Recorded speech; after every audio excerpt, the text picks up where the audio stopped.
હે તુલસીદાસજી મહારાજ, તમને કયા શબ્દ પ્રત્યે વધારે ભાવ છે, કયા શબ્દ પ્રત્યે વધારે પ્રેમ છે?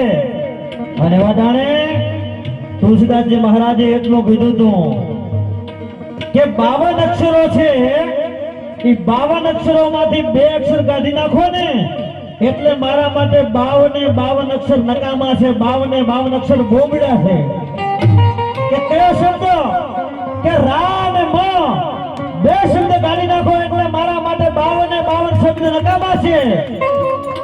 અને અતિ વધારે મજાદરમાં જન્મેલા ધુલાભાયા કાગને કોઈકે પ્રશ્ન કર્યો, પાતળી જીભમાં શારદા છે પ્રસન્ન રોજ હૈયામાં કરતી હુંકારા, અરે દેવના ગણસમો ગોપતો દાયરે પડે ગંગ ધારા, મૂછ દાઢીને કેસ મસ્તક તણા, જમાવટ વાંકની શીશ ધૂલો, કાળીમાં શિરોમણ શેકળી, કાળીમાં દીપતો કળીવર કાગ ધૂલો.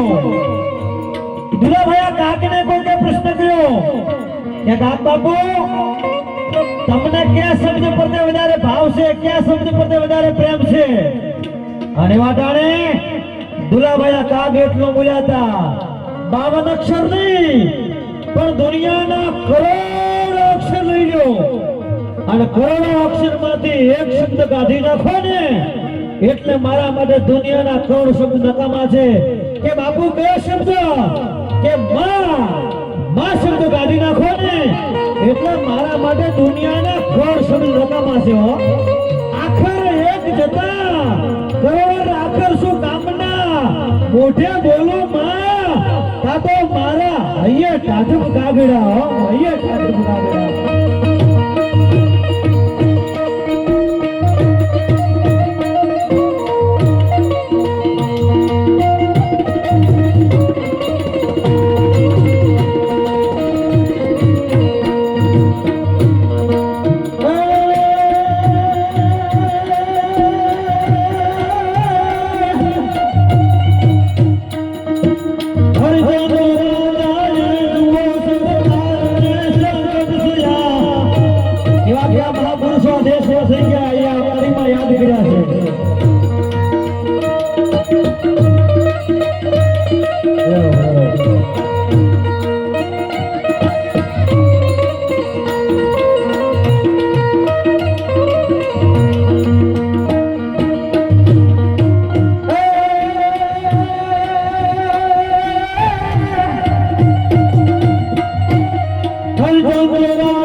રાવણને રાવણની સામે યુદ્ધ કરવું તો એટલે ભગવાન રામને 18 પદમ સેન લઈ અને રાવણની સામે જવું પડે.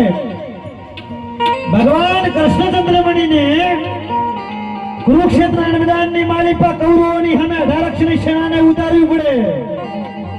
પણ આ ભગવતી મોગલ, આ ભગવતી રાજલ, આ ભગવતી શેણલ જનમુંડને જોડવા માટે નીકળી, ધમરાક્ષને ધમરોળવા માટે નીકળી, રક્તવીજને રોળવા માટે નીકળી.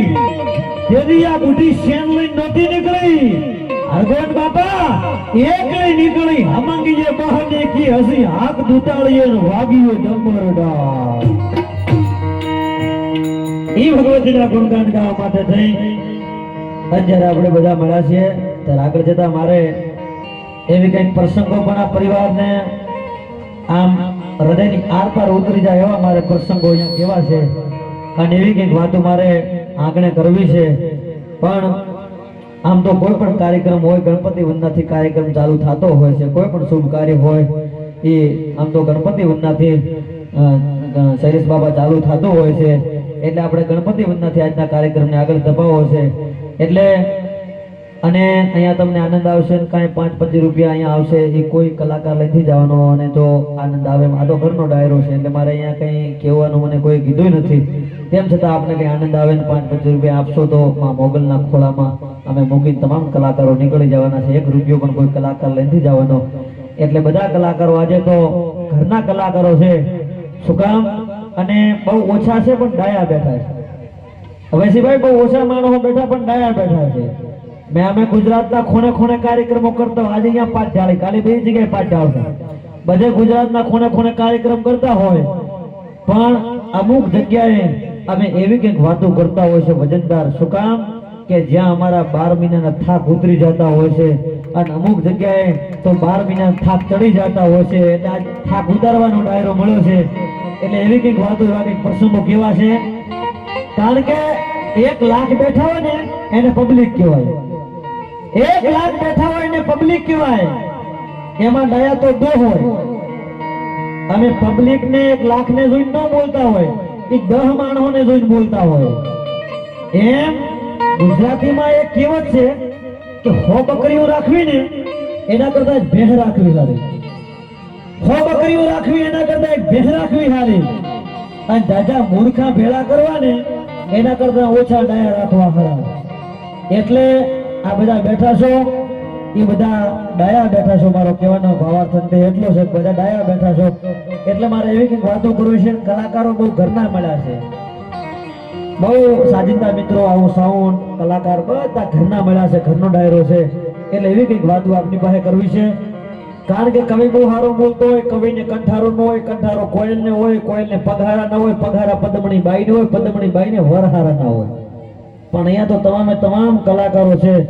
સોનાની સાંકળે બાંધીને લાવો છતાં ન આવે એવા એક સ્નેહના દાંતને બાંધી અને તમામ કલાકારો જ્યારે મળ્યા હોય, ઘરના કલાકારો છે. આજે ઘરના કલાકારોને આપણે સાંભળવાના છે, એમને ભરપૂર માણવાના છે. એટલે જ્યાં જ્યાં આનંદ આવે, જ્યાં જ્યાં મજા આવે ત્યાં પડકારો કરતા રહેજો. આનંદ આવે, મજા આવે, આગલો